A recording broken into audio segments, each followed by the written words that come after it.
J'ai désiré traverser l'Atlantique à la rame tout simplement parce que j'ai découvert ça par hasard. Et aussitôt que je découvre ça, je peux dire que je tombe en amour avec le projet. Et j'essaie de me l'enlever de la tête parce que, à la base, je suis une fille qui a peur de l'eau. Je travaille à l'hôpital Sainte-Justine à ce moment-là et c'est une patiente de 16 ans qui m'a fait comprendre que dans la vie, moi, jusque-là, j'avais jamais vraiment confronté mes peurs, j'avais jamais fait preuve de courage, j'avais jamais regardé mes peurs en face.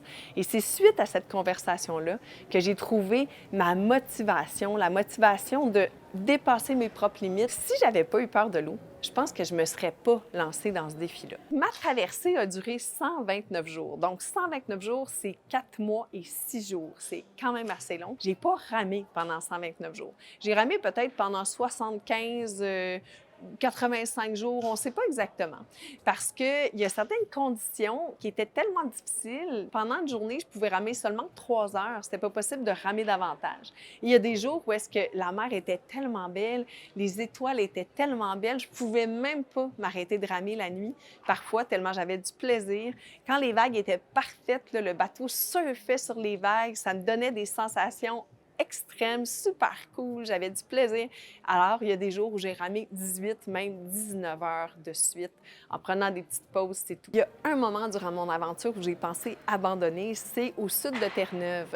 Quand je me rendais compte que, coudonc, ça fait 45 jours que je suis ici, puis ça avance pas plus que ça, la météo me laisse pas passer, la météo me laisse pas ramer. Mais durant ma préparation, qui elle a duré 5 ans, j'ai pensé laisser tomber beaucoup plus souvent. Ce qui m'a empêché de laisser tomber, c'est le facteur humain.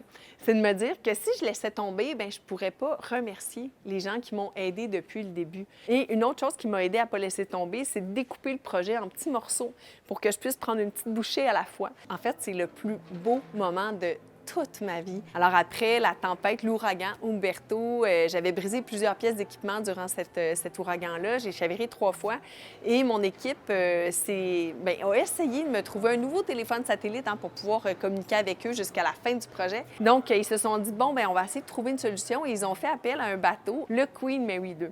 Et en moins de 12 heures, le Queen Mary était sur place après avoir fait un détour de 300-350 milles nautiques. C'est quand même un bon détour. Quand le bateau s'est approché vers moi, là, les sensations qui se sont emparées de moi, c'était comme l'excitation de tous les Noëls de ma vie rassemblés.